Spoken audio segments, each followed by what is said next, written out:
Welcome, everybody. We are doing just calls today, of course, and we'll be on Twitter Spaces where you can raise your hand and be called up and ask any question you want. It's a lot we have been through in recent interviews, and I wanted a chance to process some of this stuff. We had RFK. I actually spoke to another cardiologist today for the Dr. Drew podcast that I'm going to bring over here for the streaming show, who've confirmed some of my worst worries. There's a lot of stuff we're worrying about right now, and we need to be sort of getting clarity on what exactly our risks are. In any event, whatever it is you want to talk about, there's some other issues I want to discuss as well, including sort of well-being and meaning making and what's wrong with us right now. It's a question I seem to keep asking. But again, you'll raise your hand, I'll bring you up, and you'll be out streaming on multiple platforms. If you are brought up, you are agreeing to do so on Rumble, Twitch, Twitter, Facebook, YouTube, etc. So let's get going. Our laws as it pertains to substances are draconian and bizarre. The psychopaths start this way. He was an alcoholic because of social media and pornography, PTSD, love addiction, fentanyl and heroin. Ridiculous. I'm a doctor, for Christ's sake. Where the hell do you think I learned that? I'm just saying, you go to treatment before you kill people. I am a clinician. I observe things about these chemicals. Let's just deal with what's real. We used to get these calls on Loveline all the time. Educate adolescents and to prevent and to treat. If you have trouble you can't stop and you want to help stop it, I can help. I got a lot to say. I got a lot more to say.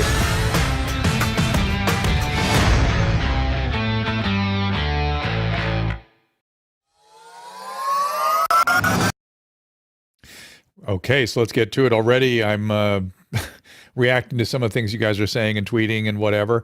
This now is from Twitch. Did you read Homeboy's chapter about AZT and or update your opinion on that?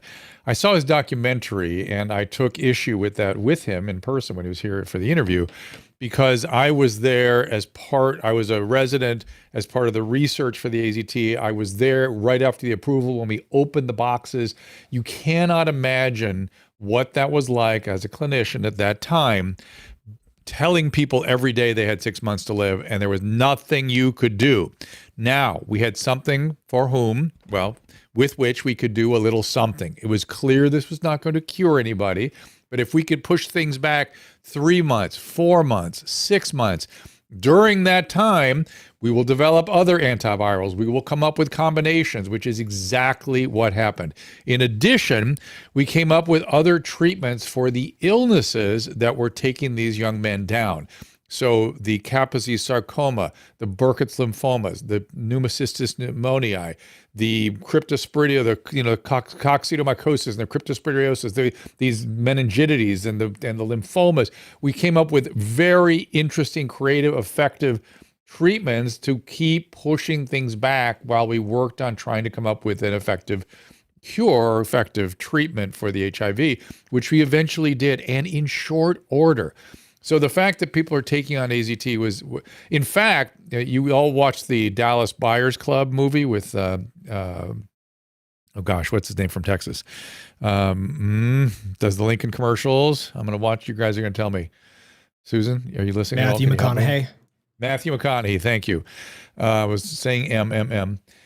And so that movie portrayed the Dallas Buyers Club as some sort of hero, and they were in the beginning because we had nothing. We had nothing to offer.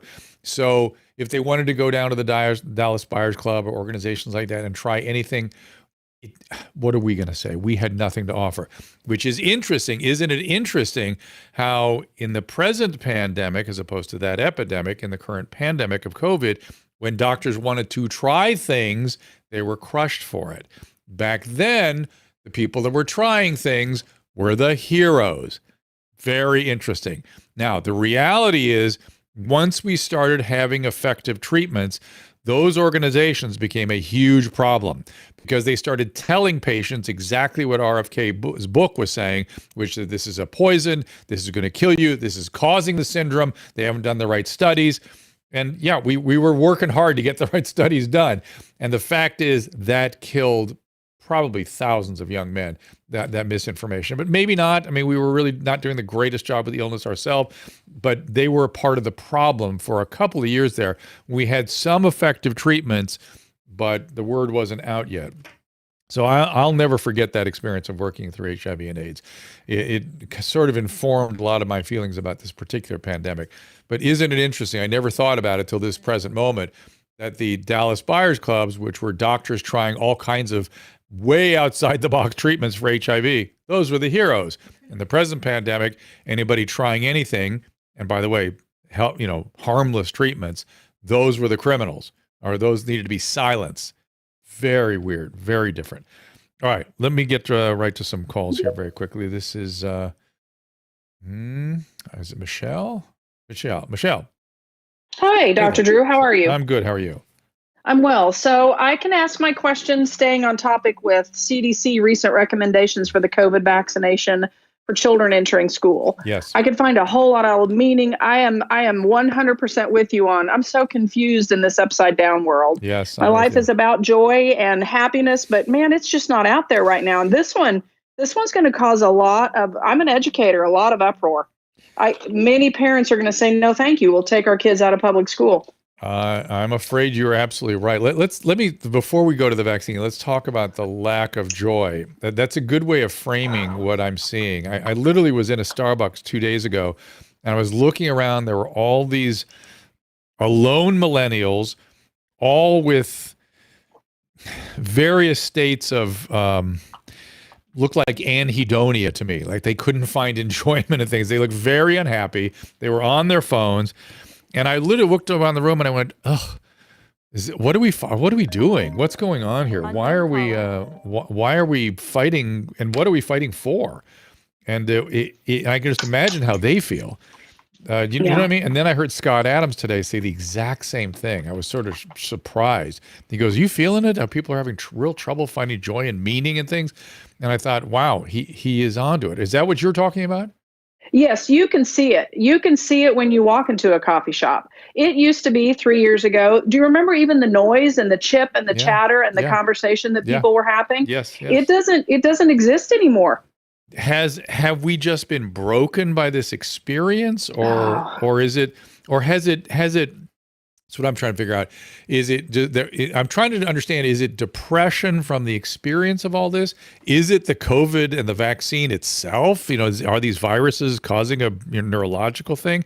Or is it that we've been shaken so hard by this experience that it's hard to go return to what we thought was meaning making before? Which I kind of think is the thing. Like the things I thought important before aren't so important now, maybe, or I'm looking for things that are important and I can't find them. Is it more in that category? Maybe. I just feel like back in the day, Walter Cronkite brought you the news at 6 p.m. and it was 24 hours before you got news again. You're right. And now social media has exacerbated this constant need or desire to know. And what you're needing to know and desiring to watch and see is a lot of negativity, a lot of argument, a lot of disgruntlement, a lot of unhappiness, a lot of, we celebrate the birthdays, the anniversaries, the vacations, etc.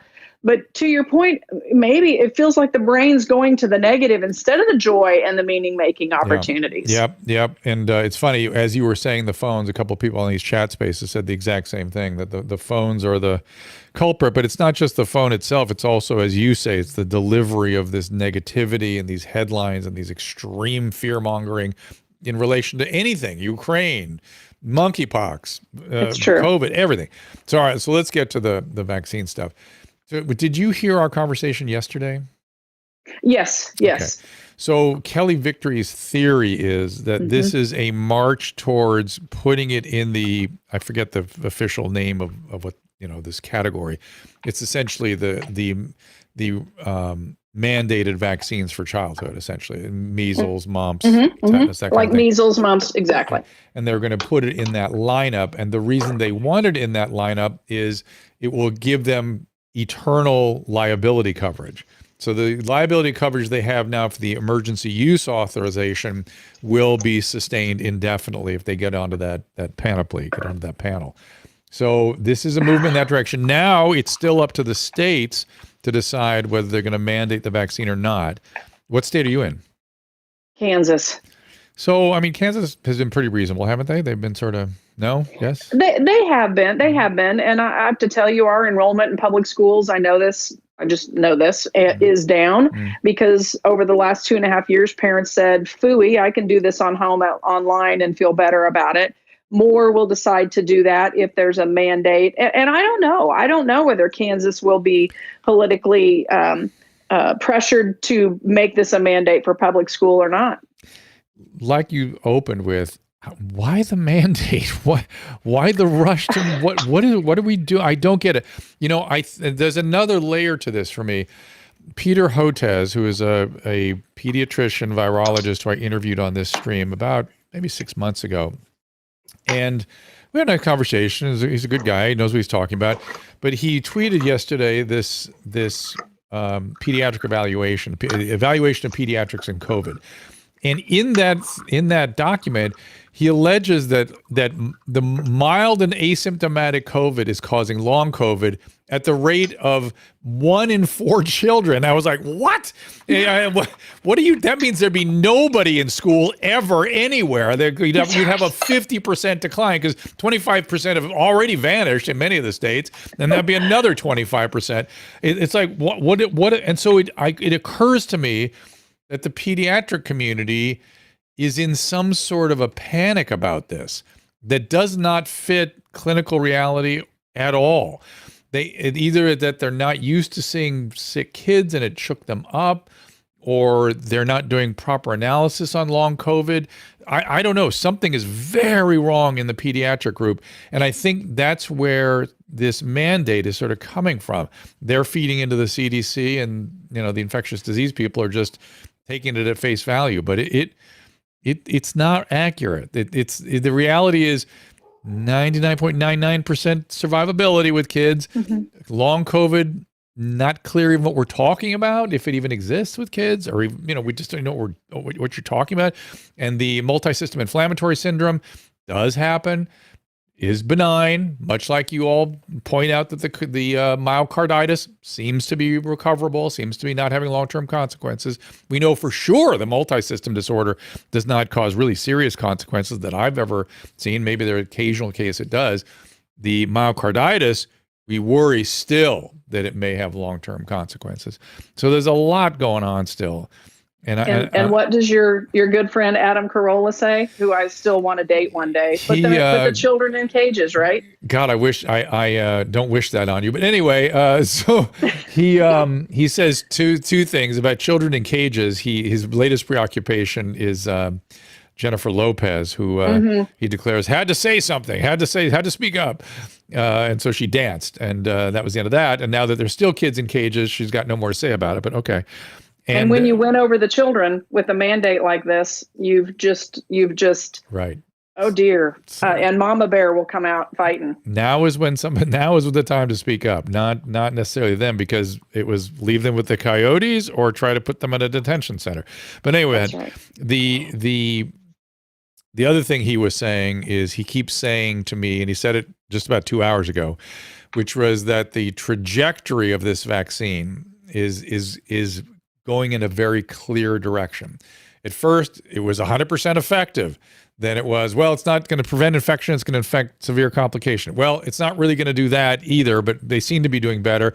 And it's certainly not going to affect infectivity. That doesn't matter at all. And well, maybe it only lasts 3 months, and there might be some problems with it. And so he is saying the trajectory is very clear as we try to figure out what's going on here. My point on the vaccines, amongst other things, has been consistently, let's decide which populations we should be giving the vaccine to. I give it routinely to 65 and above, definitely 75 and above, all the time. I think I'm seeing benefit. It might be my bias, but for the elderly populations with multiple medical problems, even if it is doing very little, it is a security blanket that I like to have for my patients. I've used a lot of Paxlovid. We do have therapeutics now, so the vaccine is not so important. But my position is, it seems to be helping these elderly patients. If you're 30 years old, it's a whole different story. And much like I don't give the shingles vaccine to a 5-year-old, I don't give the pneumonia vaccine to a 22-year-old. I wouldn't give you yellow fever if you came into my office, yellow fever vaccine, unless you were going to sub-Saharan Africa. There's reasons and populations where the risk benefit is worth it or clear in terms of giving the vaccine, giving any vaccine. And, other than that, and giving it as a blanket, I mean, think about that. It's not even a childhood illness, Mm-mm. and it's going to get in the panel with childhood illnesses. Like, wow. Okay, well, So thanks. you brought me joy. You brought me All a right, little good. joy. You brought me so joy I will too. go out. That's right. Thank you, sir. And I appreciate the saved time. you from Corolla, so I feel pretty good about that. Okay. So there you go. Let's get Candace up here. She's hooking up. Hi, Candace. Hey, what's going on, Candace? Candace?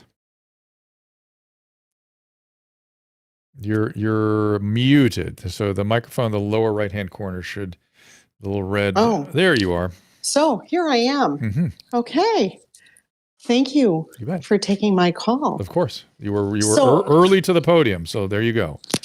There you go. So as a nurse, a social worker, and a nutritionist and author, and also a researcher, I have a question why you continue to call it a vaccine instead of a shot. Because okay, so let's kind of break that down. I'm actually glad you brought that up.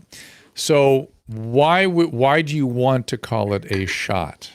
What does it do by calling it a shot any more than calling a pill, a delivery system? A hypodermic needle, a shot, is a delivery system. So why is naming it by its delivery system important? Well, I think that those of us that have been vaccinated against polio, you can pretty much travel the world and you're not going to get polio. Those that have been vaccinated against COVID-19. Not my question. My question is what does it do to call it doesn't offer what, protection. No. Hang on. So when you prescribe, I don't know if you're a nurse practitioner or whatever, but if you prescribe an antibiotic and an antihypertensive, very different things, both pills. If I give somebody a polio vaccine and a vaccine and a flu vaccine, both shots. What does calling them a shot do, or a hypodermic syringe delivery system? I don't understand why. So to me, it's I would say one is permanent or relatively considered whenever I pull out a hypodermic syringe, it has to be for some permanent solution. I gave somebody some steroids yesterday for bronchiectasis. It wasn't permanent. His bronchiectasis is going to come back. I guess I can't tell him I gave him a shot. Well, you know what? You're talking to, I've been in the trenches as a nurse since 1975. Mm-hmm. And I would say that unfortunately, what I've witnessed in the past 25 to 30 years is that physicians are being trained not to be healers, but to be nothing more than pharmaceutical bartenders. So I understand it's even where you're coming from. It's even worse. They're following recipes at the bar rather than being even creative with the drinks they're making. They're following somebody else's recipe. And I can tell you that I can't speak for the rest of the world, but in the United States, our population has been overserved for far too long. With pharmaceuticals. Absolutely. Yeah, no one disagrees. So if you look at the stats of COVID alone, okay, we're talking about 2 million people, roughly, whatever, in 2021 that died from COVID. But according to the World Health Organization, this past year, 41 million people died worldwide due to diseases. Ooh, where'd you go? We didn't do that. Uh-oh. Candace, I don't know where you are. But she's not muted. There you are. There she is. Renal failure. You went off for a second, but I know what you're going to say. Diseases. Yeah. Okay, but it's stopped okay. it due to diseases. But this is a point we've been making over and over again that excessive mortality is up, and we're trying to figure out why. And I can tell you why. Well, are you talking about excess mortality? Are you talking about COVID? Are you talking about worldwide of man-made diseases? And see, that's the thing that I'm blown away about, is that, if you look at what do most people suffer from, and what are you prescribing drugs for? What would you say? What are the top 10 or top 8 diseases? Hypertension. I mean, the usual stuff: diabetes, heart disease. You can argue about lipid metabolism. Of course, I've got many other diseases that I'm dealing with. But yeah. Okay, and those are all caused, for the most part, by the way you fuel your organic machine. So you bring it upon yourself. It's not something you catch. So it's not something you catch. Why do I have Lynch syndrome?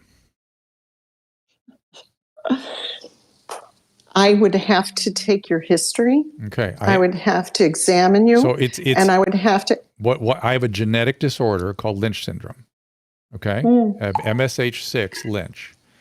And I have thalassemia minor. But so I get it. I understand that. Mine puts me at risk for various cancers. And yes, I can help manage that risk with many of the things you're talking about. But the MSH6 was not caused by anybody. That is something that was handed down to me. You know what? We all have a predisposition. But what causes the switch to be flipped? Mm-hmm. What causes the switch to be flipped is about what you eat, prescription drugs that you are on, and of course, toxins in the environment. But we all carry a predisposition. So if I even think about type 2 diabetes, okay, you might have insulin resistance in your family history. Correct. But if you're going to shop incorrectly for food, prepare food incorrectly, eat incorrectly, you're going to flip that switch. Absolutely. So no Am I argument. right? Yeah, no argument. Okay. I mean the MSH6, it kind of does its own thing a little bit, but let's get back to the COVID, because that's sort of the topic we're at. So you refused to answer my question why the delivery system matters. And let me answer your question back about vaccine, why I called things vaccine. I have called anything that is designed to stimulate the immune system, the lymphocytic system, against a particular pathogen, should you be exposed in the future. Anything designed to stimulate the immune system, I call that a vaccine. Regardless of what it does in terms of the clinical outcome, totally separate issue. But vaccine to me is, that's my entire life in science. I've always used that term for vaccine. Anything that stimulates the immune. Now the CDC had a different, I know they had a different definition on their website. I didn't ever use their definition. Now you seem to have my definition in there because they got in trouble. But anything that stimulates the immune system, whether it's a sugar cube, a nasal spray, a shot, whatever the delivery system is against, or your natural immunity, or your natural immunity. Glad you brought that up. Right? Susan and I were talking about. Susan has a product that she has been going off on this lately that we should be doing more on this front. Susan, you want to talk about it? Dr. Zelenko's new improved Z-Stack, which is... So she is saying that, and I have a little concern about zinc and whatnot. He has a Z-Flu vitamin now that's out. And which is vitamin C and vitamin D mostly, is that right? D, quercetin and zinc, just a little bit of zinc, not as much as the other products did, which you seem to like better. And our favorite, what is that, elderberry? Oh, so it's sort of a vitamin C type D combination, but they have a new product and it's a little less zinc, so it won't ruin your copper metabolism, right? Isn't that right? Can do that. Yes, thank you. But so there are it's a little lower on the zinc, but it is still in there. There are natural ways to enhance your own metabolism and your own immune function. She is absolutely correct about that. And sometimes these vitamin kinds of therapeutics supportive agents may have some beneficial value to that. For sure, diet, real food, clean food. My frustration is in the diet front is I can't get somebody to do one thing once a day for 5 minutes, let alone change how they eat. Carbohydrates are the enemy, everybody. They really are. Fats are an issue for some people, but food that's real food out of the ground, food from animals, You can argue back and forth about nuances on those issues, but was Candace that I was just talking to? I'm sorry, I had to put her on hold because of You the know, sound. when the pandemic started, I don't take vitamins typically, but when the pandemic started, I was taking the zinc and the quercetin and the D, and I take D every day, but and the C was making my pee bright red, and I thought I was dying. But it does make you feel better, and it is a lot of vitamins to take at the same time. So that, like, when he came up with the Z stack, it was like, oh, one pill, great. That's so much easier. But I stopped taking it, so I like his new product. You ready It to go just back on seems- it? Okay, good. Yeah. I think for sure D, calcium, really talk to your doctor about this. Especially in the winter months, because you don't get as much sun. I'm always in the sun, so I get a lot of D. But I I work with the Prostate Cancer Foundation, and one of the researchers told me is the only vitamin that has been shown to be genuinely beneficial for metastatic prostate cancer was vitamin D. It reduced the risk of Mets, and that was in a fairly and they high have quality proven study. that it does fight COVID, so that's good. Well, it's. I mean, I've seen a lot of We articles know on that it. elevated vitamin D levels associated with overall health and good immune function. So supporting your D is not a bad idea. But you take a lot of different vitamins, like I do. and then you take NAD, and then you take. I do. I You take. take a I take. ton. Oh, people want to know what I take. I take nicotinamide. The two that I feel very strongly about are nicotinamide riboside, which is an antioxidant and a D-supportive agent, And his hair is turning And, dark again. and a In the back. and N-acetylcysteine, which is a glutathione precursor. These look pretty good in the medical literature. Everything else I do, I'm not sure. Whether folate and B12 and what I take nicotinamide. I take there's some evidence that reduces the risk of actinic keratosis. We're gonna get you a and bottle stuff. of Z Flu too. All right, we'll get me some of that. But I'm sorry, I've got to keep moving on, guys, because I have like 12, 15 people here who want to get up here. So I'm sorry. Let's get Andy up here. Give Andy a chance to speak. Andy, hey there. Hi, Dr. Drew. How are you? Good. How are you? Good. I wanted to see if you had any thoughts of kind of the erosion of trust that might come from this CDC vote. The one on the childhood immunizations. Yeah. I don't know how much more erosion there can be. I'm beginning to think. That was my feeling too. I was just like, yeah. F these people. Like, that's the last straw. It's just like, how can you really? Yeah. Yeah. Hang on. Somebody just put something on I'm sorry that I'm distracted on the chat here that I reminded me. He said, I take NAC, which is what I said I was taking. Resveratrol I also take. DHEA, I take that too. I don't take biotin. Do you take magnesium? Omegas, I take omega. I sometimes take magnesium. Yep, I do. I mean, so anyway, we talked to some doctors about that, and they're like, "Take this, take that, take Yeah, this." yeah. I get so confused. Some of the other stuff I'm not so sure was helping me at all. But the N-acetylcysteine, I'm convinced that's a little something. All right, so there seems to be such a confluence of extraordinary phenomenon all at once. My gravest concern is that a significant part of this has been incompetence, at least for the present moment, and the willingness to cave to media, the willingness to run to therapeutics or to treatments or vaccines, however you want to characterize it, without having quite the necessary studies and without really scrutinizing what's being presented by the pharmaceutical companies. I'm worried about this confluence of factors that really poorly serve the world. As I mentioned earlier, I was talking to this cardiologist from the UK, and they had the same exact experience over there, but they have very much some of the same forces at work, that the people that are in these, making these decisions are really political. They're politicians. A lot of the great scientists resigned or have left. That the pipeline from the CDC to work at the pharmaceutical companies is a little too cozy. The funding from the drug companies, which I understand happened because we cut back all the funding in the 80s and we had to fund our research somehow, and it came from the private sector, but now it has undue influence. It's too much. We have there's some confluence of factors here, but Andy, my gravest one of the my what shall I say? One of the most uncomfortable things I have to conclude that I'm really resisting fully embracing is the idea that some of these people that I've really looked up to for a long time were really incompetent in their decision making. They've never been clinicians. They don't know how to do risk reward analysis. They were responding to factors that they shouldn't even been listening to. So I don't know.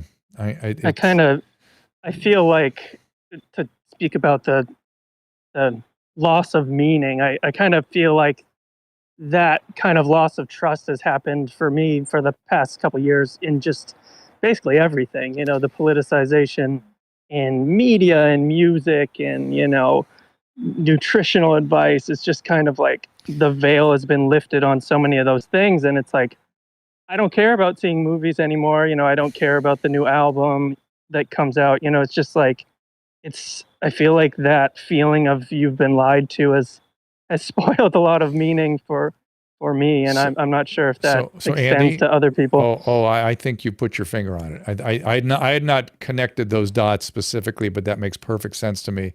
So let me drill in just a little more. So in other eras, you might have said, well, let's throw out these guys. Let's get in there. Let's go in and do something. Let's do proper research. Let's get things right. Is it that things seem too ossified or overwhelming to even have that thought?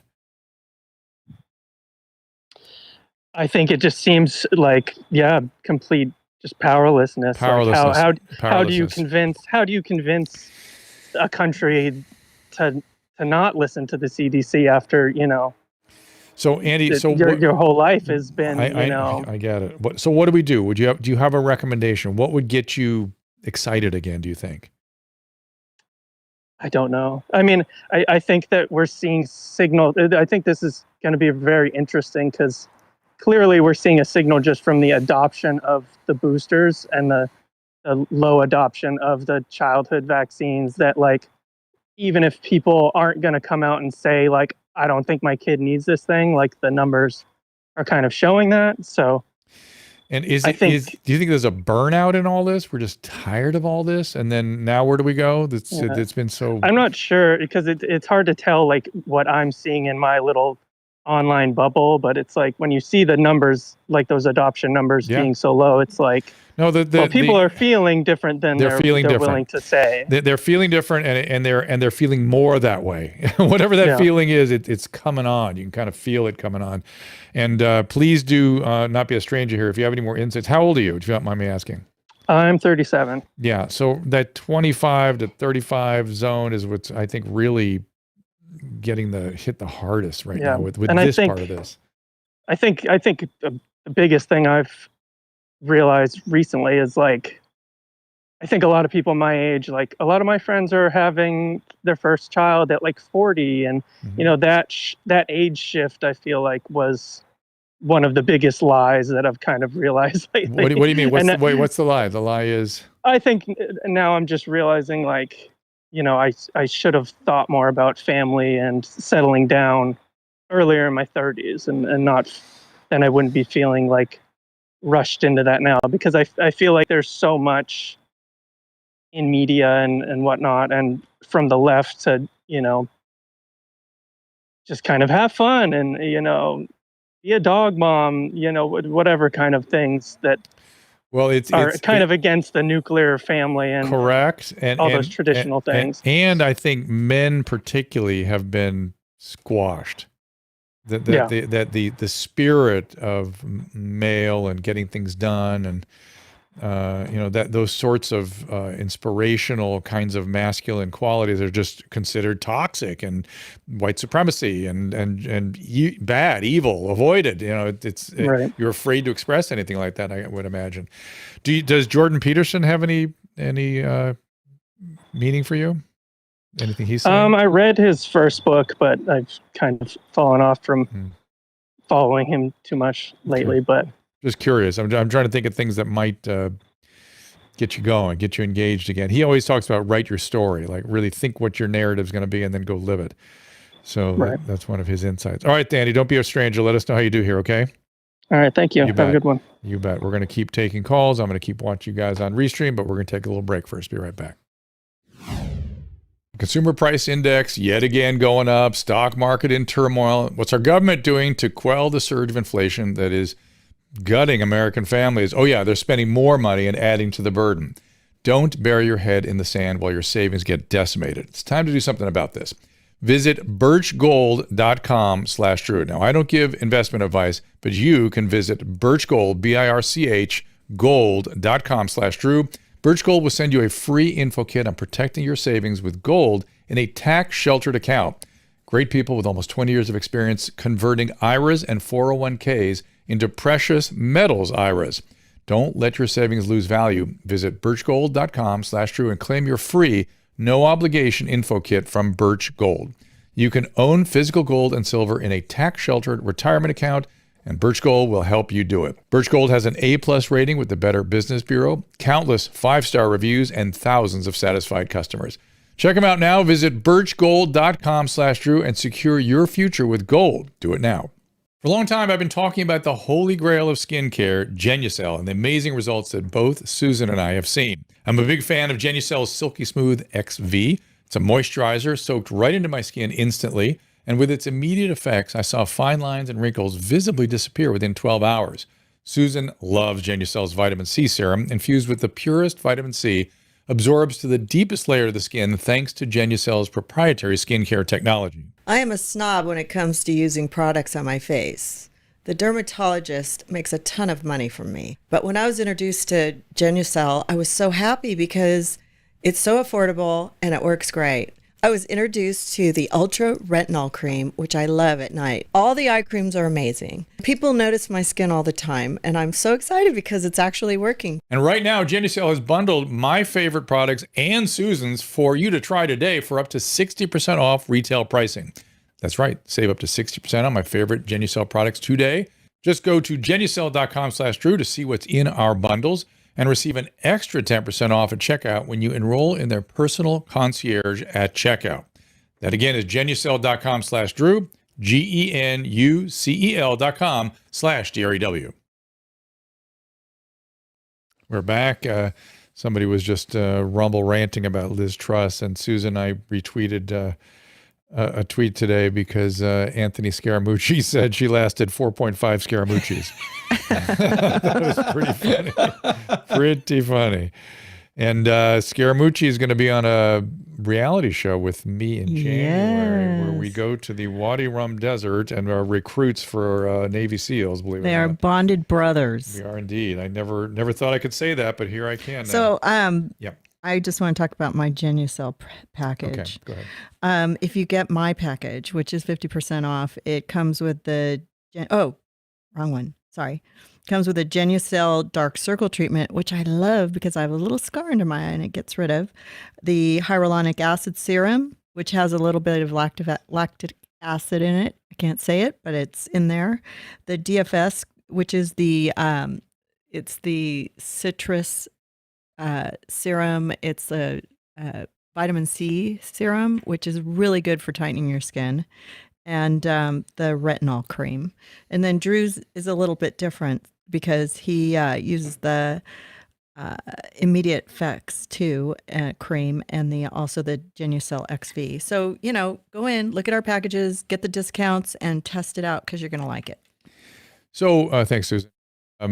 I wonder if you on Restream can help me with something. So Russ says, Drew, you have an attitude of authoritarian. And that's true. What does that mean? What does that I'm just mean? kidding. But what does that mean? I mean, I am an like authority. I've practiced medicine for 40 years. Does me helping Andy come off as help me understand what that is? I don't. It's not really authoritarian. You just have a breadth of information. You know a lot. So just by talking, I'm authoritarian. Yeah. Well, maybe he didn't like his teacher, whatever. Right. Or his dad. Okay. All right. Well, let me know what that is. I don't know. He isn't really authoritarian around here, honestly. I'd like to know what that is even. I don't understand what that means. How somebody who is an authority in a certain area tells you about it. I don't understand. I know you're kind of a devil's advocate. What does that mean? Like if I say something, you have to always say the opposite. There has been a time in our life. You don't do it as much anymore, but Okay. you always try to think of all the reasons why it wouldn't happen because you're trying to count out all the things that could be against whatever my theory is. And then usually you're wrong. That's just called conversation. That's just called being in conversation, right? That's just saying, oh, that's a good idea. Have you ever thought about this? And then I go, no, just And listen to me. I understand. But that's not a conversation. That's a monologue. But I get it. Why authoritarian may be a little strong. Here's the definition, Drew. Emily Barsh says authoritative. From Favoring dictionary.com. complete obedience, or subjection to authority. Yeah, in fact, I am the opposite. I am the opposite. I do not understand how governors felt okay locking down their citizens. I spoke to a governor from one of the Midwestern or Northern Plain type states, and he was saying how this isn't why I became governor, to tell people what to do and how to live their life. And I related so strongly. And when I saw so many of these governors gleefully telling everybody to shelter in place, I literally can't get it in my head. I cannot understand what that is. So by that definition, I am actually the opposite. And that's exactly the point. That does not make you an authoritarian, Drew. It makes you the opposite of an authoritarian. Like I know. It must be something. Authority and the experience to make those calls. No, that's why it's confusing to me. That's why it's confusing to me. But if I'm doing something to come off that way, I should know it. So that's why I'm just a smart ass. That's all. Just a troll. I'm not even sure I understand. Yeah. I have a bunch of smart asses around. All right, let's get some calls up here. Let's bring Auntie Mare. Oh, en français. Are we going to talk French? Meredith?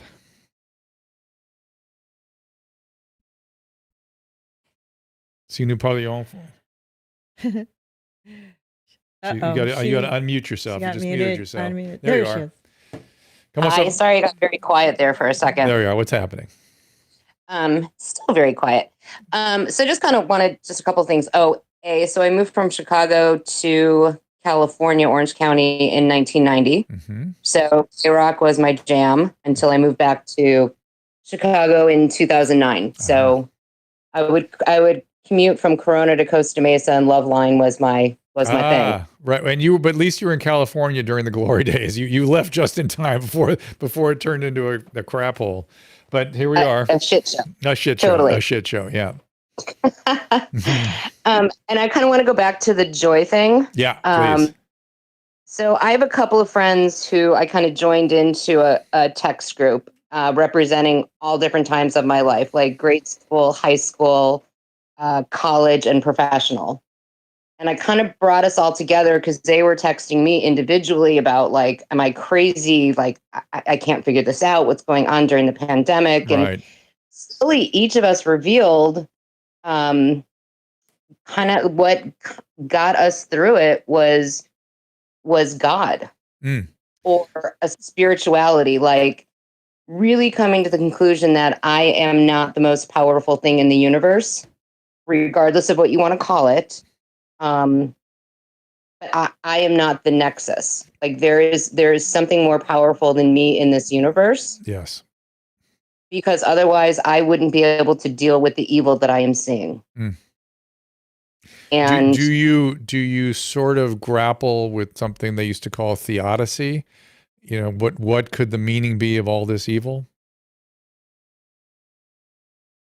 yes, I think the pandemic opened my eyes to the willingness of governments to allow collateral damage on such a large scale. And that was a very tough pill for me to swallow. Me too.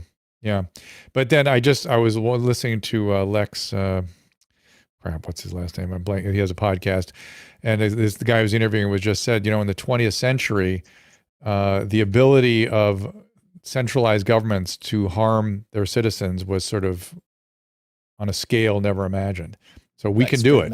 Governments can do it. What is it? Lex Friedman. Friedman. Or Friedman, yeah. It's always been that way. And I think to your point about having a difficulty getting it through your head that an American system can do that, Usually when it happens, it's when it becomes too centralized. And maybe we've become overly centralized and we really should be more states' right oriented. Do you think that's a possibility? Agreed. Very much so. Mm-hmm. But like I said, it was just the willingness of our government. Yeah. Like denying ivermectin, the whole, emergency use authorization, even though there were treatments that could work, and they ignored that and they silenced it. You must not have been listening to too many of the interviews I've been doing, but I've been interviewing all the people that have been silenced to try to put the pieces together, and it's rather extraordinary when you hear what had actually happened. And I've not taken a position on the early treatment stuff. In fact, we've avoided talking about it because YouTube will deplatform us if we do. But I haven't needed to. I haven't needed to talk about that because what we found is they invented things out of whole cloth. They were self-righteous and incompetent and made decisions that begged no alternative and could not change position or turn back or take a risk-reward analysis and crushed all dissent. It's wild what went on. But I think we can at least talk about it now. And I feel like people are beginning to wake up to what happened and they don't like it. Much like you. Now, Meredith, my question is though, if it is a spiritual problem, how do we solve it? That's a really tough one because I feel like, and again, I don't want to sound like a kooky, crazy, crazy person. This is where I'm coming to, and this is how I'm able to remain grounded and stable. And so I really feel like we're kind of coming to this place of like truly a good versus evil in our society. I mean, how else can you explain what people are doing to our children? Well, it's interesting to me that I'm having trouble telling who the good guys and the bad guys are anymore. It seems like the excesses everywhere are the problem.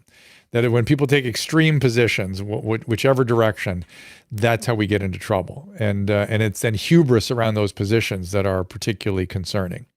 So my based on what you're saying, my suggestion would be to remain humble. That's good advice, right, Meredith? Absolutely. All right. So humility, number one, that we don't know what the big plan is, and we don't know what we don't know, and we don't get carried away with one opinion or another. So stay humble. And the other is to re-entrench in important relationships, which is what you did, which I find so fascinating. You took all these relationships across your lifespan and you rekindled them. And there's something in that. I've seen a lot of that happening lately. A lot of that. Well, because I just feel like, I mean, all these friends are reaching out to me and they're like, I'm so lost. Like, am I crazy? Like, and so I'm like, I just kept adding them one at a time as they were reaching out to me. And I'm like, oh, you know what? Let me add you to my little support group. How many did you end up with, just out of curiosity? There are 5 of us. So okay. I added 4 people. And do they feel less crazy? They do. Yeah. Absolutely. And so 2 are in the Chicago area and 2 are from California. And I was feeling crazy too. I was really, I'm still, unfortunately, the way my internal defense strategies work, I experience confusion before I experience anger or rage. So I'm confused about a lot of things. But that confusion is becoming less broad. I'm starting to understand things. But one of the things I saw early was the centralization. I think we got to fight against that. That over-centralized governments have an uncanny ability to do harm. They just do. 100%. All right, Meredith. Thank you so much. Thank you. You bet. You have a super chat. Not only that, Susan, I saw somebody saying that Dr. John Campbell's on fire right now. Oh, really? Are we competing with him right now? No. He says he stares into the camera. So important. It says so important. He has been on fire lately, guys. You should watch the last 3 or 4 of them. He has been very concerned. And it's interesting. This cardiologist I spoke to from the UK was mentioning many of the things that he has been bringing up in his quick streams. Susan, what is the super chat? It's from MyTube. Okay. Can you see it? Nope. Go ahead, read it. What are you seeing with cannabis addiction? Schizophrenic reactions, psychosis-type symptoms. Well, Funny you should say that. Happened to me 20 years ago, but Yep. the doctors thought I was bipolar. right. Heard it's more common now. Insight? You are 100% common. My- Excuse me, 100% Both of my correct. kids have had it. Yeah, so it is exceedingly common. What we're seeing is multiple things that we really only saw unusually before. So addiction used to be really quite uncommon. It happened, but only people like me would see it. Now it is common. If you are dabbing, if you are using these ultra, concentrated versions of weed that's out there, take a look at it. You will have withdrawal. The withdrawal is substantial.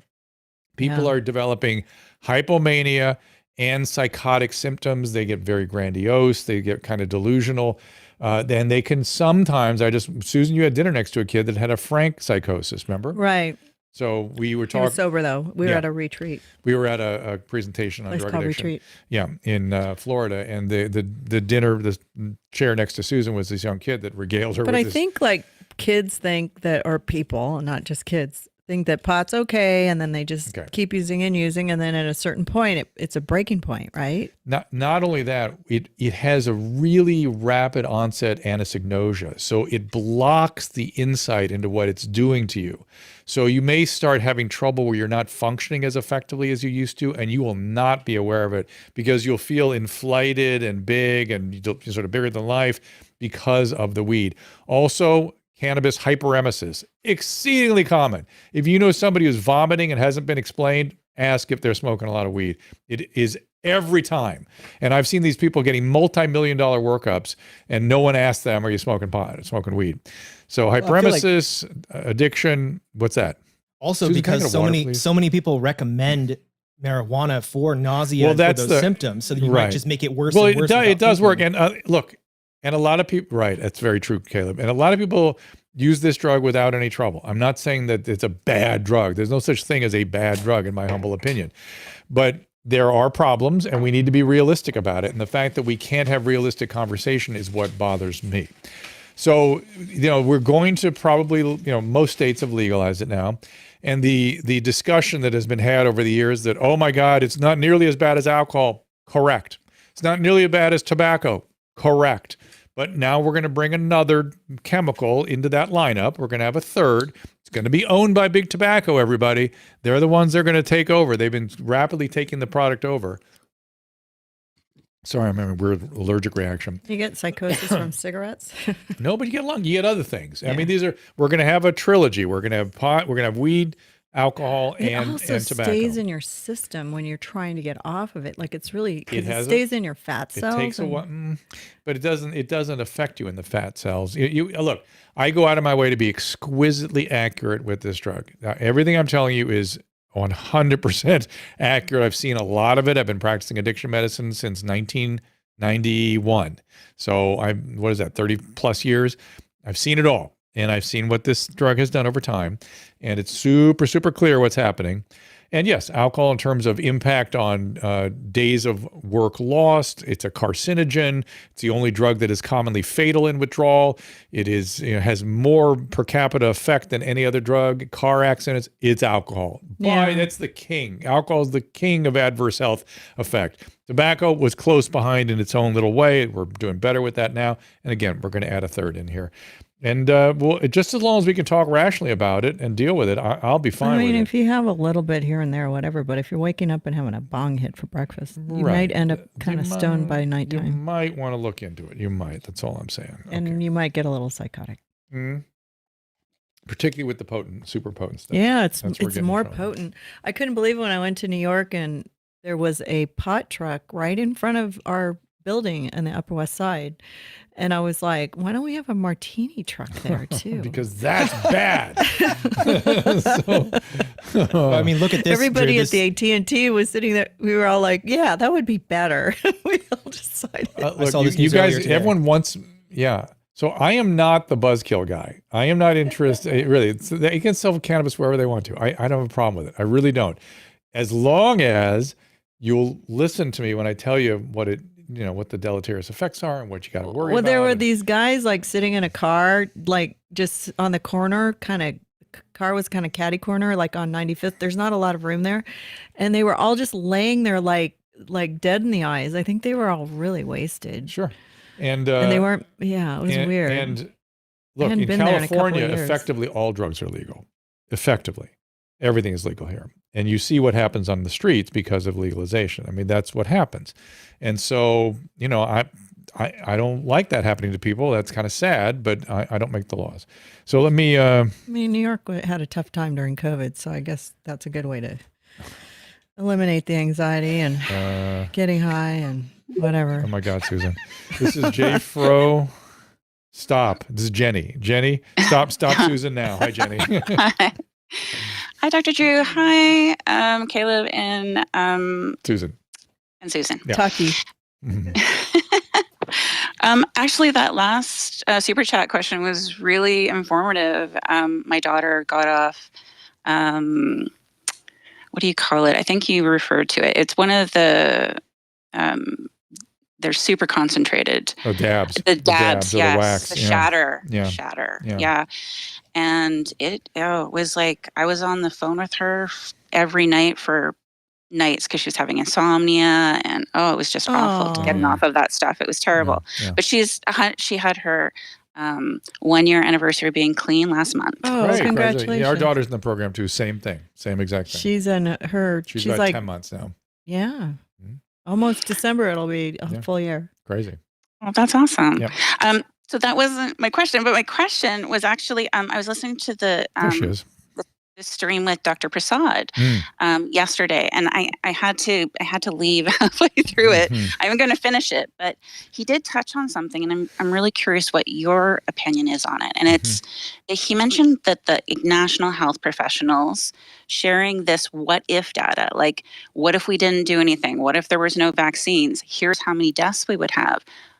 How is it that they're like they're blocking scientists and professionals and professors from like saying like just simple questions about what's actually happening, yet they're allowed to spread what if data that like didn't happen, wouldn't have happened? Like it just why is that not being talked about more? It's really hard to understand. It's really I don't get it. I don't even understand the impulse to push that material. Like, why do you want to scare people and bully them and force them? Let them and their doctors decide what they're going to do. You should not be involved. Why are we doing this? It's very weird, very concerning to me. I do think people are waking up and are starting to think for themselves and are realizing they've been they've been manipulated. They've been manipulated through the use of fear and panic, and now they want more information, and they should get it. Prasad is really good. He's great. Yeah, he's excellent, and he was really taking on. I thought one of the things he said that was different than other people was taking on the excess death sort of data. So, you know, we talked to Ed Dowd, who was very hot on that data, and Vinay had a very interesting sort of insight, which is the expected death is already a model that we can't rely on. So how do we? That's a medical point of view too. Yeah, but I get it. His point is well said. What a lot of the excess death is based on is that following pandemics, nearly always deaths go down for a while, but no one's ever locked the world down before, so we don't know what that's going to do to the death rate. I know. So I can't wait to see 10 years from now how we're looking back at this. God, I hope your mouth to God's ears. Won't be kind. I hope so. I hope it's not kind. It should not be kind to this. I knew it before. What did you that know? It would not be kind, and it's How not long even ago? historical yet. When did you know that? I've said it like 14 times, and I was like, history would not be kind on what we're doing. Like, and we'll look back and go, holy crap, that was not a good idea. I would just like to just say one more thing, and I'm curious if you've thought about this as well. I would love to see the correlation between people who had like myocarditis or like other kind of health outcomes from taking the vaccine and those who didn't have family doctors. People who didn't have had no access to healthcare. Exactly. Who didn't have an ongoing, family doctor who knew their like conditions. Yeah, there's. I think you can extrapolate to something like that when you look at the data on people in underserved communities, because they almost never have a primary caretaker, and they definitely did worse. They definitely did worse. I don't know if they did worse with the vaccine or not, but they've generally been doing worse throughout this pandemic in all respects. So worth looking at. I'll take a look at that. Thank you. Thanks very much. You bet. And what does that say, Susan? Another super chat. Thank you. I think it's my tube. Thank you. You and Adam made me feel less alone when I was in the thick of it. Silver lining, I'm now a practicing Buddhist and much better for it. Wow. I think he means during the pandemic. That's interesting. Yeah. Very interesting. I'm not sure if it's a male or a female. I'm not sure. But thank you. We appreciate the super chats. We will shout out to you. And here is Dirk. We're going to get Dirk up here. I'm trying to get to everybody. I know I'm not going to make it, but I'm trying. Dirk. Susan, don't you have an appointment you got to run out to? No, I got pushed. It's okay. I'll go. I can stay. Okay. Waiting for Dirk to unmute Our himself. daughter is still dealing. Hi. Hey. Hi, Dr. Drew. Hey, man. How's it going with you today, sir? Pretty good. Pretty good, to quote David. Oh man, what's his? I have diverticulitis right now, and I am all these antibiotics, and it is affecting my brain for sure. Oh, shut up! It You're is just old. Well, you know what, Dr. Drew? I'm one of your biggest fans, sir, because you're. I watched you on Loveline on MTV. Very great show, and I always like listening to you, sir. Thank you, buddy. The Loveline MTV was a lot of fun. That was an interesting thing to be a part of, and it's hard for people to understand how different things were back then. Oh, so, definitely. Yeah. I got two questions for you. Yeah. One is, where do you see this election, and who do you think will win? And my second thing is, do you see us pretty much over with the pandemic, or you think it's going to continue? So by this election, which particular election are you talking about? The midterms. What do you think? I don't know. I just look at the polls like everybody else. I worry about my friend Mehmet Oz. I hope he succeeds. He's a really competent person. I know where his heart's at. He would be amazing on behalf of the Pennsylvania people and the federal. So that's one I think about. Any other ones around here we're thinking about? Gavin Newsom to be gone. Whatever, that's not going to happen. And oh, come on, everybody vote Republican. Well, I though there are nobody's. Or they're also. It's another I do worry Democrat. about the city of Los Angeles, because I just am afraid Karen Bass will be more of the same. So, but that's about all my thoughts right now. Her. Well, be that as it may, but we can't vote for that. Unfortunately, we're in Pasadena, so. Dirk, was the other thing you asked about about the pandemic? Do you see us about over with So it? I earlier on, if you've been listening to the stream, I was saying avoid hubris. Don't be too sure of yourself. So one of my lessons in this is to always respect the virus. That this virus could come back at us hard in some way that we don't anticipate. It could. Mm-hmm. Do I expect it? I do not. I do not expect it. Do I think it's over? I do not. I think that it's endemic and it's going to be around and causing nuisances for a long time, but that we've got to get much more rational in our relationship with the virus and our deployment of vaccines and our use of therapeutics. Much more evidence-based. That's all I'm looking for here. Let's talk to Lisa here, see what she wants to say. Thank you, Dirk. And Lisa, you're muted, so if you unmute that mic. Boy, I still have 12 requests. I'm trying Somebody to get said, Susan, wow. I'm here. Hello. Hello. 1 second. Yeah, sorry, 1 second, Lisa. That's not me. That's Susan. I am the independent guy. I just want Gavin out at all costs. I don't care who you, just vote for whoever he's running. Lisa, go ahead. Oh, I'm kind of changing the subject here. I'm getting a shingles shot next week. Hi. A second shot. And that's my daughter. And it's already in me, but I mean, what are your thoughts about, I'm 55 now, and I just want to know if I'm doing the right thing. Oh, 100%. We are good. 100% is the right thing. I've had it. It's a nasty vaccine. You said you did take it? How did you feel after the first one? Because I need one and I keep putting it off. Yeah, I keep telling her to get it. I heard a lot of bad things. Heard a lot of bad things, and I was really scared. And you know how you kind of hype yourself up and go, oh, but I was fine. Okay, Oh. I think I had more of a sore arm after the COVID shot, but Really? just Yeah. it's yeah. Yeah, I But gotta get that out of the way. Yeah, I took the Johnson & Johnson COVID, and I had a significantly worse reaction to that than I did to the shingles vaccine. Even though Oh I wow! did, But here, did not like the I'm shingles sorry vaccine. about it. And there's I my just heard eye. that the second one can be worse, though. So now I'm worried. It But can I be, mean, but not I guess always. everybody there. It can be, but Okay. not What would- always.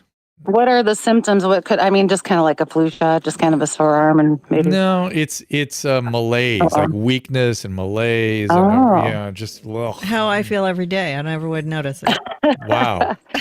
Okay, so I'm glad I did the right thing because my sister, she had shingles a few years back, and she said it's yeah. You do. So I mean, the shot's got to be worth it. You do not want shingles. Trust me. No, I do It is, not. it is terrible. Good for you for getting it at 55 Thank because you. I've been putting it off for 7 years. Yeah. And I mean, that's it then? I won't ever have to do it again, or is this a one-time thing for shingles? We think it's a one-timer. It seems to be a one-timer. As far as we know. But it's a thank you so two-part. much. But it's a two-part vaccine, right? You got to take both parts. Right. Well, here. Oh, that I'm glad that you brought that up before I hang up. I know I'm yakking away here, but I did take it in January, and I think they said, "Is it?" I mean, it's not too far out, is it? It's already October. Yes, it's too far out. You might have to What? repeat. Yeah. Let me double check. really? Let me look it up. Let's look it up. Is it 6? I thought I heard 6 months, and for some reason the summer went by so quick, and I was like, "Oh no!" I mean, the doctor Longest- would have told me, right? Well, oh, great. I know. Hold on. Let me see if you can Oh, still I'm do glad it. that I brought that up. Yeah, I'm glad you did too. Human clinical 6 months. Oh, really? So I'm yeah. past that mark? Does it matter? If you Well, were my now what do I patient, do? if you were my patient, I would look it up. I'm not doing an extensive little research right now. I'm just kind of glancing at stuff. I would look through the literature more carefully, which I have not done because no one has asked me this question. I'm looking here. But in all probability, I would tell you to get the whole series over again. Oh my goodness, you're kidding. Oh, well, I'm so happy that I brought that because I kept, you know how you're like, oh, I've got to make that appointment. I've got to make that appointment. And Yeah, I mean, I've if been it was doing it for more 7 important, years. yeah, you got to get that in there though. So now you know too. But so even, well, let me see. that would only be, Let me I see. should have did it in August. No, August. Well, you should have would done have been it 8 months. in June. Yeah. At the latest. At the latest. I usually Oh. tell patients 3 months. Really? Yeah, because they forget for exactly what happened. So they remember Lisa. to make the. Yeah. Oh, here we go. Here we go.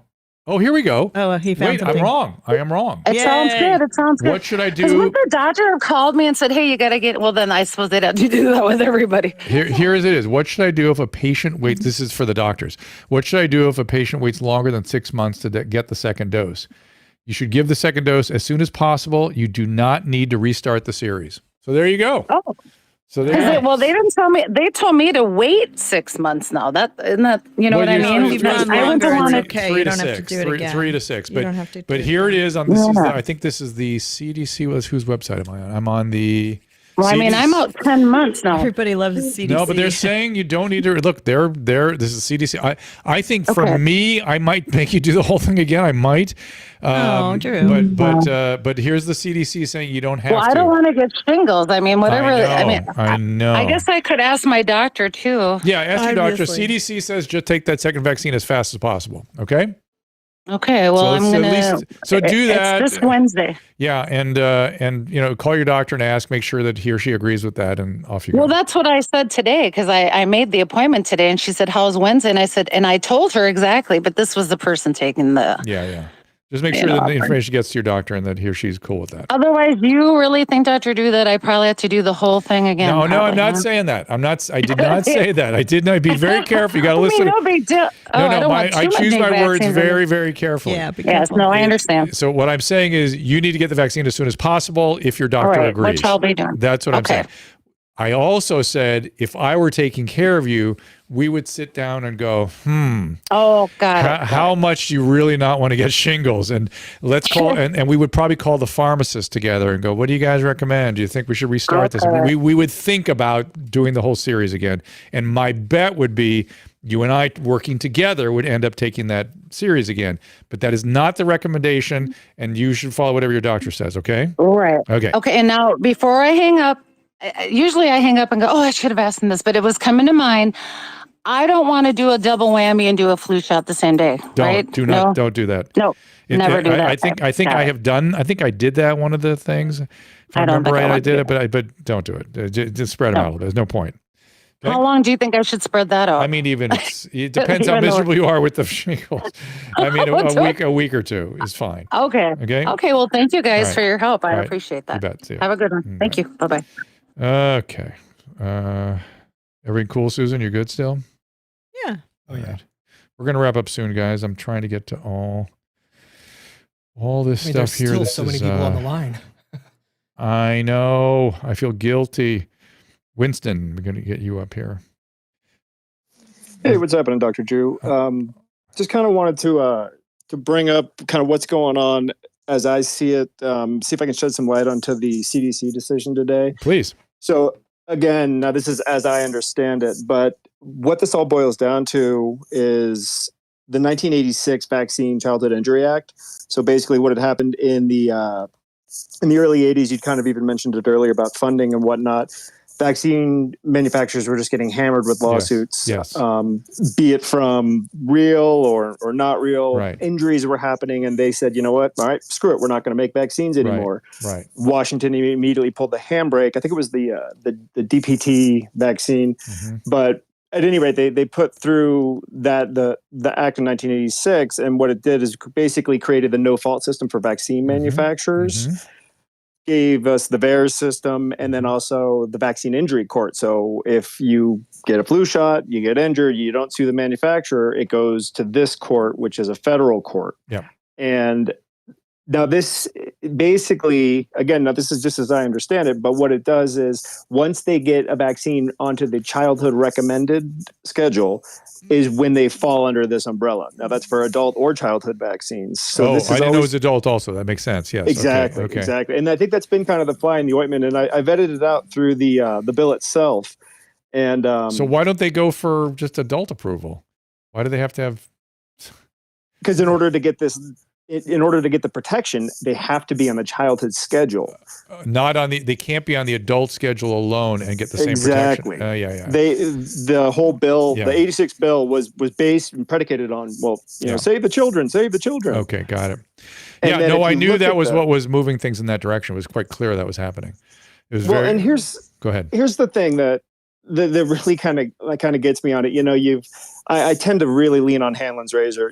Don't blame nefariousness where you can blame incompetence, and the mismanagement of this whole thing top to bottom. But when I see something like this that has always kind of been the end game, and it's been so methodical in its approach to it, it gets that kind of conspiracy hackles up, and it's like some people have been moving the ball this way, allowing for everyone else to fall for whether it be the appeal to authority fallacy kind of left and right. And this has been their end state. So oops, sorry. Unknown caller. Go. Gosh darn it. Sorry. Go finish. Winston, I really missed. struggle. I've tried to steelman it in every way that I can. And what's the name of the razor? Hamlin's razor. You've heard of Occam's razor? Oh yeah, but Hamlin's it's the law of parsimony versus the law of what should we call this one? Yeah, Hamlin's razor is don't blame nefariousness where you can blame incompetence. God knows this pandemic has been a grotesque example of that law. We have opened up a vein with that razor, I'm afraid, in many cases. How do you spell his name? Law of Hamlin? Hamlin, Hanlon. Hamlin. Okay. I'm N so glad to know that. H-A-N. H-A-N. Hanlon. Yep. Jeez. L-O-N. Boy, But, I've never felt more strongly about a law than that one. It's pretty fantastic. Again, I try to use Occam's razor for most things, but I always keep that one in my back pocket because it definitely cuts through. It certainly has been, even though I agree with you, there has been sort of an uncanny march on this one. It's been nonstop, and it's always been the end state. But now when I read the bill, this is something that's very interesting to me. So it talks about payouts, and in the bill, I've actually got it here in front of me. It says, so this was additional remedies provides that no vaccine manufacturer shall be liable in civil action damaging arising from vaccine-related injury or death unless, resulting from unavoidable side effects solely due to the manufacturer's failure to provide direct warnings, provide that the manufacturer may be held liable there, or such manufacturer engaged in fraudulent or intentional withholding of information. Such manufacturer failed to exercise due care, permits punitive damage against them. So basically, if you can prove fraud, which, again, I'm not a doctor, I'm not a lawyer, I am in fact an idiot. But as I read that, looking at all the data that I've gone through on this, again, through the aperture of a moron, like there's some very fishy stuff there, to where I imagine that if they will be able to prove fraud, that will open them up for everything. I that gives me inspiration on one hand. Also, the withholding. That withholding of 75 warning. years, Drew. Withholding of warning also is really. I bet you could find a smoking gun on that one, and I think. And by the way, you calling yourself a dummy, that's imposter effect, which is always the smart people that claim themselves to be dumb, and the dumb people it's the opposite of Dunning-Kruger. Dunning-Kruger has the dumb people saying they're smart, and the smart people saying they're dumb. All right, my friend. Thank you, Winston. Well, one last thing I wanted to bring up on the sorrow of kind of everything. Yes. It's kind of been the through line throughout this whole conversation. Yes. And I just turned 42 on Monday. So coming from the age of, the 80s and through to today, I've noticed that, there was a time we speak about news. You got your news at a half an hour. But I think more important than that was we all agreed on it. You could have a debate with somebody, and I could say, well, Drew, according to the New York Times, we all kind of agreed that was a viable source. Yes, we did. So now we're at a point where not only do we have news 24 hours a day, nobody knows who to trust. I know. And it's completely gone. I look around and I'm having, again, not being the sharpest tool, I'm having to default to everybody's trying to screw me when it comes to any medical advice, because it's the only safe thing I can do. Yeah. And that's what was it? I'm blanking on his name. We talked to a young man nearly your age, 37-year-old, who was saying the loss of trust. Was the major source of this, and then powerlessness. So loss of trust and powerlessness, and then spiritual vacuum. Those seem to be the sort of elements that are coming together here. Well, it's not the powerlessness, because if anything, I felt more empowered, because again, from the jump with this whole vaccine thing, I got my bullshit detector went off, and I'm like, okay, I need to take this on myself. I read every Pfizer BioNTech press release, every one of their studies, again, knowing that I'm not a doctor or statistician or anything, but at least knowing that I'm going to have to do this myself was empowering. And you could too. That's the other thing. You can now. This stuff's available. So it's all there. And I mean, again, I've got the vaccine bill up in front of me, and this is stuff that I wouldn't have ever done before. So as opposed to being told that, oh, this is what it is, I'm like, the trust but verify in overdrive. Good. Excellent. I like this guy. I did want to thank you, because you've been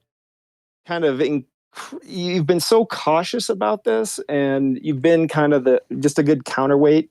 But again, the reason I called in is just because everything flying around on the internet today is they're going to mandate it in schools. Maybe they will, maybe they won't, but we have to stick to the facts. And what we know now is this is, again, my presumption, this is why they did it. It might lead to mandates, but you can't go around spouting out mandates, because that's easy to disprove, and then people will disprove everything. Right. Oh, that's wrong. Well, the states can mandate it now. They can, absolutely. They can, but hopefully they won't. Hopefully they won't. And in the meantime, colleges are mandating it anyway. It's insanity. It's crazy. It's absolute insanity. But when you're coming from a point of, like, I don't know what the term I'm looking for, but just the fringe, I guess. If you're fighting the mainstream, anybody I talk to about this type of stuff, I have to make sure all my T's are crossed, lowercase J's are dotted, because you punch a hole in one thing, they instantly try to discredit everything. Yes, it's true. So and with what the CDC just pulled the last 2 days, just anybody out there who's listening that is, talking about this, make sure you're framing it the correct way, because you're probably telling people that don't know, and you want to give them the real truth, because that'll kind of blow their mind. And by the way, for me, it was RFK Jr. that alerted me to this, and then we discussed it again yesterday, and now the third day in a row. I would not have, people are being critical of us talking to RFK, I would not have really been aware of any of this if he hadn't kind of shined a light on it for me. I wouldn't have been aware of him as a whole, because frankly, I dismissed him like I was told to do. Me too. As just an anti-vax crank. I had no idea about the work he did with the EPA and all that. Like, he's a he's a national treasure. He's a smart guy. I mean, he's a smart dude. He's over his skis a bit, and he thinks like an attorney. You know, they're very narrow focus, but litigious to say the least. Yeah, but you know, again, I'm looking for bits of information. I'm scraps. You to were help me afraid of him understand. too, though, Drew. Yeah, we were were the worried. trap. We all, anybody who considered, you know, like what you were told, like, oh, you know, vaccines cause autism, and like that's the guy. Yeah. You know, my wife is a you know, occupational therapist. That's kind of her stock in trade. And she's like, that's absurd. X, Y, and Z, and kind of goes through it. But I'm convinced that if he had like a pleasant baritone, we'd be out of this mess. Because I mean, again, it's hard to listen to him, but the information is just golden. All right, thanks, and buddy. he's a falconer. By the way. I like this guy. I did not know that, but so Winston, you and Caleb need to meet, I think. Yeah, I like this Caleb guy. I like drinks the way on that me, you my man. think. How old are you? Are you in your 30s? 42. Just turned 40s? 42 on Monday. Isn't it so interesting how you just feel like you were so naive just a few years ago? I'm at 34 now, technically. I feel like, wow, I was so naive just 2 years ago. This is the other thing about Robert F. Kennedy Jr., because I got really hyped about this part of it.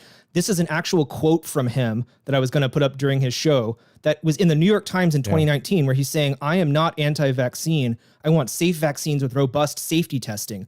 However, if you go to Google and you look up Robert F. Kennedy Jr., almost every single thing at the top first page of Google has anti-vaccine, zealot anti-vaccine, idol in the headlines. It's almost like they're constantly trying to slander him in this way when that's not what he's saying at all.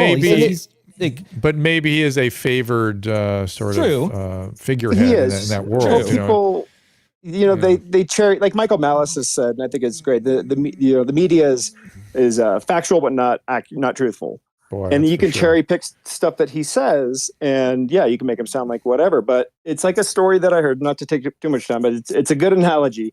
You know, when some band from the 70s called Black Sabbath, they would go and they would ask for. I'm spitballing. This guy Ozzy Osbourne. I don't know. Anyway, keep going. We'll go with Foghat to keep things current. But they would ask for a brandy glass full of 7 brown M&Ms when they got to their venue. And it might sound insane, but the reason that they did that is because you could walk in there and instantly be like, well, there's 7 brown M&Ms in that glass. That tells us everything else is here. Kind of a good litmus test for Weren't it. they green? I always heard they were green. Sure, and I heard those are also an aphrodisiac. I don't know. I'm not a doctor. Well, the red ones were poison. Okay, here we go.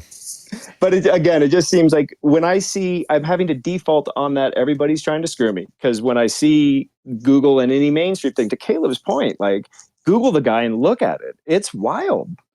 And now it's if you tell me not to read somebody, that's kind of exactly what I want to do now and decide for myself.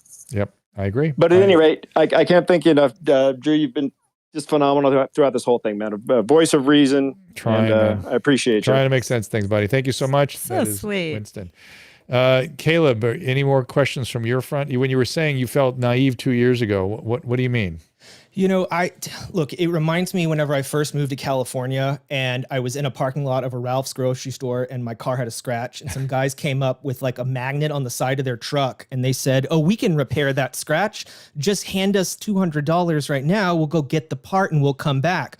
Well, I trusted whatever these people said. They looked like they were an authority. My God. And I stood in they my looked garage. at you and went, that kid is homeschooled. We're going to get him no problem. Yes. But once it happens, it does not happen again. They pull this thing one time and they can't fool me. Now it's like, now that you can't pull that over me. It can happen one time. And I feel like the same thing is happening here is people feel like, guys, like, it sure seemed like maybe they can go back and not find it, but it sure did seem like they were making it sound like if you didn't get these mRNA vaccines, then your kids were going to take the virus home and kill grandma, that if you get it, you're going to stop transmission. And then all of a sudden out of nowhere, they're saying, oh, well, wait, we didn't actually study if it stopped the transmission at all. And it's these little changing stories where it's people like me who even from the beginning was like, look, we're going to go get the vaccine once we can get it. Once we're on the waiting list, we'll go get it. We were all on board with this thing. We live in California. And now we feel like we're lied to and they will never get us back. That's what they don't understand. Well, they're not going to get us to trust them again. There's that. And look, we are not saying, and I want to be super clear about this. None of the people I've interviewed, well, some people have been a little extreme, but let me tell you my position at least. Not saying if you take this vaccine, you're going to be injured. That is not the point. Now, Kelly gets close to saying things like that when she's talking about the excess cancers and the excess heart disease. And even she's worried about there's something happening to our bodies, our immune system because of this vaccine that maybe it's accelerating something. But even that is pretty unusual. She's just worried about it. I am saying I am not really worried about that. I am worried that we're making young, healthy people sick for no reason. Not in a large scale. If it's 1 in 7,500 and the risk of the COVID itself is 1 in 10,000, that's insane. We're making young, healthy people sick for no reason. That's what I'm worried about. Are they not afraid? And it may turn out to. Are they not afraid of this backfiring? Like, that's my worry. Is that 5 years from now, how many people and how many? Like, you can literally create, because I know how my extended family are and how they became like extreme anti-vaxxers and anti-doc. Like, they're so far on the anti side. This is from 20 years of stuff because they had stuff and everyone was acting as if, oh, it's not real, it didn't happen, and they felt like they were being diminished by their own physicians that were supposed to be taking care of them. Well, then they passed this on to a next generation of all of us kids that there's going to be a whole generation of people now that don't trust any medicine at all because their parents saw something, they don't trust it, and they're just going to keep passing it down. How about their feeling about the government? Oh, exactly. Oh, yeah. How about their feeling? I mean, that's what worries me. The government has lost its credibility. And by the way, I meant to ask Winston. He mentioned Michael Malice. I did a 2-part interview with Michael Malice. Part 2 is up right now, the Dr. Drew podcast. Do we have that up on the website? Yeah, I think it's actually up there. Yeah, so Winston, go visit me and Michael Malice. It was a really interesting romp through Michael's brain. And that's some of the things that he's very concerned about is how do governments have, achieve, restore, determine literacy. God damn it, my brain. Legitimacy. Yeah. I better stop. Yeah, I know. I got a hair appointment. Yeah. I don't know. I think I get more mad about these topics now that I have a son. And so all of a sudden I'm just like, it's not just me. It's I have this little innocent baby that I have to think about all this stuff. And I'm just shocked whenever I got the mRNA stuff. I got the vaccines and I was fine. He's fine. My wife is fine. But that doesn't mean it's totally fine for every single person on the planet. Like, and why is it so controversial for someone like Robert F. Kennedy Jr. Drew's vaccine rant.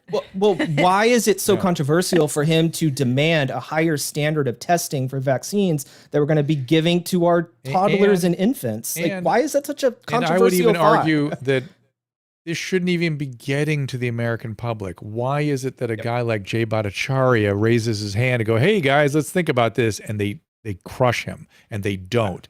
That's when it gets out to the public. This kind of these excesses. It's going to backfire. It's going to keep going. It's like, you look at the generation of people, my parents' generation was so affected by what happened in Waco that it's just trickled down to a complete distrust of the government ever since then. And it's going to do the same thing with this. It may take a few years, but it's going to keep going. And it's pretty, I wish it didn't happen. We don't have a few years to wait. We're going to leave and we're going to be back on Monday. And on Monday, I think we have Pierre Corey, if I remember right. On Tuesday, we have a few special guests that are trying to get into that slot. So Kelly will join us on Monday. And we have a few people trying to get in on the Tuesday that you're aware of that, right, Caleb? Yes, we're still working out the details on a super special guest that might be coming that day. Yeah, I can't wait for that if that indeed turns out to be the case. So we have a lot of stuff coming, so stay with us. I have to travel a bit next week, so I'll be out of town from Wednesday on. And then gone till the following Wednesday. Right. So Thursday, we're going to be out. We'll be gone from Thursday to Wednesday. But we'll be back. We'll do long shows on the end of the week. We'll do long shows. We'll do more shows. And if Camden will let us. We'll keep you posted. We'll see you then. Ta-ta. Ask Dr. Drew is produced by Caleb Nation and Susan Pinsky. As a reminder, the discussions here are not a substitute for medical care, diagnosis, or treatment. This show is intended for educational and informational purposes only. I am a licensed physician, but I am not a replacement for your personal doctor, and I am not practicing medicine here. Always remember that our understanding of medicine and science is constantly evolving. Though my opinion is based on the information that is available to me today, some of the contents of this show could be outdated in the future. Be sure to check with trusted resources in case any of the information has been updated since this was published. If you or someone you know is in immediate danger, don't call me, call 911. If you're feeling hopeless or suicidal, call the National Suicide Prevention Lifeline at 800-273-8255. You can find more of my recommended organizations and helpful resources at drdrew.com/help. Didn't you say that you didn't get high? This sounds like you were just insanely high. I think Drew was just stoned. But there was nothing pleasurable. It was only misery. I mean, Yeah, like you misery. learn to like no, it, there Drew. you sound like the guys in college that used to give me that shit. It's like you're not doing it right. Yeah, that's called being a lightweight. It is called being a lightweight, and I'll go down as that. That's what I'm gonna have to accept now. That is what I am.